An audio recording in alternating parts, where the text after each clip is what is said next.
Tomorrow is the day Westboro Baptist Church protesters hit the streets of Savannah. Good evening, I'm Deidre Johnson. The Georgia Supreme Court is asked to reconsider a decision that would shut down 16 schools across the state. Now some say the al-Qaeda leader may have been living in Pakistan for 7 years before being killed by U.S. forces. For the best St. Patrick's Day coverage and information, head to our website, thecoastalsource.com. We've got a page filled with St. Patty's Day treats. You can find the link at the top of the home page. Fox 28 is the Coastal Source. Now, Fox 28 News at 10.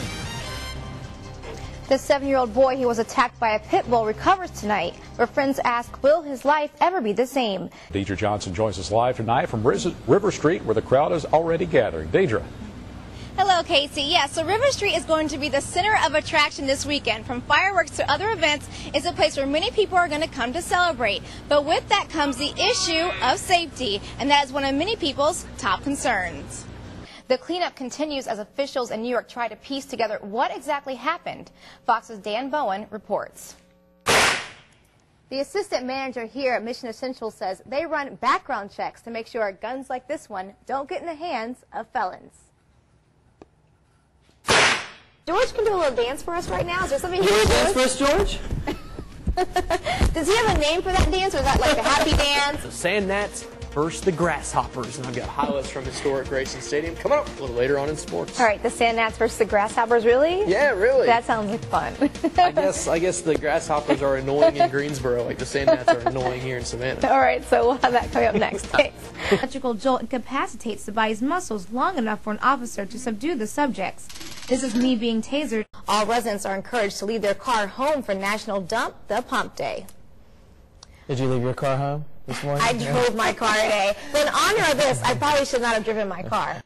About that, you have to come to work at 1 o'clock. It's not very good to be walking at 1. Yeah, if you see me with the flashlight, then I don't know how much that would help. So, this is a decontamination process for the hazmat team. They have to wipe them down and make sure they don't have any chemicals on them. Murder charges on the way for a man who claimed he was shot across town to avoid being connected to a deadly shooting.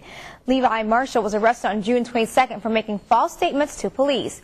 He claimed he was shot in the leg in East Savannah. However, police later linked him to the fatal shooting of Alan O'Neill Jr., who was gunned down in the 700 block of Dixon Street. Another shooting victim remains in critical condition at Memorial Hospital. 33-year-old Anthony Joyner was found shot here on the 1900 block of Westlake Avenue Wednesday night. People saw him go behind a building and then heard gunshots. Metro Police are still investigating. Hello, how are y'all doing? Good. So tell me, why are y'all out here today? Just trying to get a deal on something. And now, you told me earlier that you just got back from being deployed in Iraq in September, right? Yes. So what's it like to be here now? It's great. It's great. I love it. Every minute of it, even the lines. So this is even worth it with all the lines and all the commotion that's going on? It's worth it. You know, I'm holding my baby, so everything is worth it. The young Savannah boy shot last week during a home invasion returns home. Intruders shot Otavius Warren in the shoulder while trying to rob his family's Iowa Street home last Saturday. He is now out of the hospital after several surgeries and has even regained some feeling in his right arm.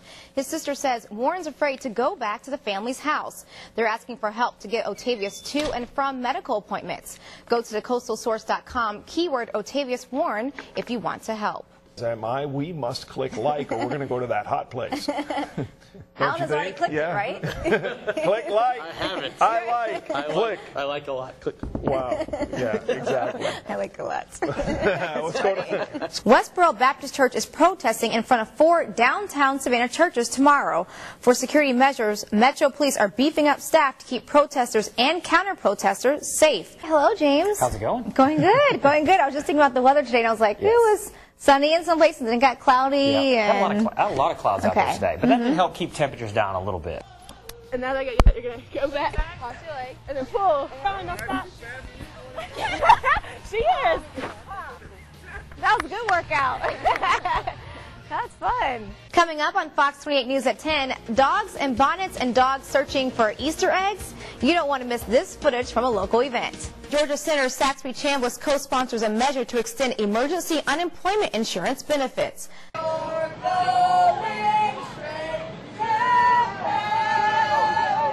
With that chant, members of Westboro Baptist Church. All we're doing is reading the Bible and saying what the words say. They don't want to hear when we start two big wars, thou shalt not kill. They don't want to hear that. They say that's hate. It's not hate. It's the Lord's commandment. And we shouldn't be doing it. And we shouldn't be spreading 1.3 million dead babies. Talking about their disapproval of war. We go around and start two big wars simultaneously in this country. One over in Iraq, where there were 0 weapons of mass destruction. Thou shalt not kill. We export war across this world, and then we say, God bless America. No, that's not true. The Lord is not blessing America. He's cursing America. Right now, protesters from Westboro Baptist Church are right here on the corner of Abercorn and Harris Street, right across from the Cathedral St. John the Baptist. They say they're here to spread their message, and they don't care who will listen. It's a Catholic church, pre-straight boys. It's terrible what they do in that place. The Catholic Church is a pedophile monster. It needs to be preached against. Many came out to show they don't support the group's thoughts on the Catholic Church or their other beliefs. What these people do is spread something that is completely false and wrong, and they spread hate, and it's something that the world doesn't need any more of at all. And I definitely don't agree with the stand that they take on their so-called faith. They say that they're Christian, and yet they say that God hates, and that's the absolute opposite of what God does. He loves everybody equally. Some even comparing the church to Bin Laden. I'm just here trying to spread humor and goodwill and stand against them. I think after Osama bin Laden died, they're easily like the most hated entity in America at this point. So I'm just trying to get out here and show some positive energy. With protesters and counter-protesters right across the street from each other, Metro Police Chief Willie Lovett keeps a watchful eye on everything, trying to make sure that everyone obeys the law. My only thought was to make sure that everything went smooth and, no one was injured or hurt or anything. It's their right to do whatever they want to do in terms of lawful assembly. So, we're here to make sure that that's exactly what happened. It was a lawful assembly and nobody get hurt. No crimes being committed. Church members also got a special police escort, helping to make sure they get to each protest destination in Savannah without any problems. Many say they don't care how they got here or why they're here. They just want them to leave. Deidre Johnson, Fox 28 News at 10. It was an unfamiliar sight in Nahunta, Georgia. The Night Riders of the Ku Klux Klan held a rally near the Brantley County Courthouse, drawing a lot of attention from the community. Local, state, and federal law enforcement officials were on hand to protect those attending the rally. We're just making sure that we got enough people to protect everybody. We don't want anybody getting hurt. We're here to tell you to wake up, Georgia, and stop the Latino invasion now. Yeah! Representatives from the Klan spoke about illegal immigration, the economy, and prayer in schools. Hundreds of people are attending the KKK rally behind me. In fact, in its prime, the KKK had about 6 million members. Today, that figure is more like 5,000 to 8,000. The rally drew opposition from many in the community. There's no need for such a rally. I thought we was further along. To have something like this kind of shows everybody else that we're still a bunch of dumb, inbred rednecks. Others thought the rally was just an expression of their First Amendment rights to free speech. Well, I think they come here to support a cause, and they got a good reason to. They've been doing it for years. Where the racism, bigotry, hatred lift its ugly head, we are here to counter-protest it. In the end, the rally was peaceful, and the city of Nahunta can go back to being a small town. Deidre Johnson, WJCL, Fox 28, thecoastalsource.com. Sadaka Jackson is still trying to deal with the sudden death of her unborn baby's father. I told him I love him. He told me he loved me too. And it don't feel real. His brother misses the time they used to spend together, playing video games and going to the mall. I miss my brother. Trevor King died when his car hit the curb, flipping down Victory Drive. He was then ejected from the car. Family members hope that Trevor's death serves as a lesson. Our family is very hurt, very hurt. I mean, all of us, we do a lot of speeding, but this right here, this was the end.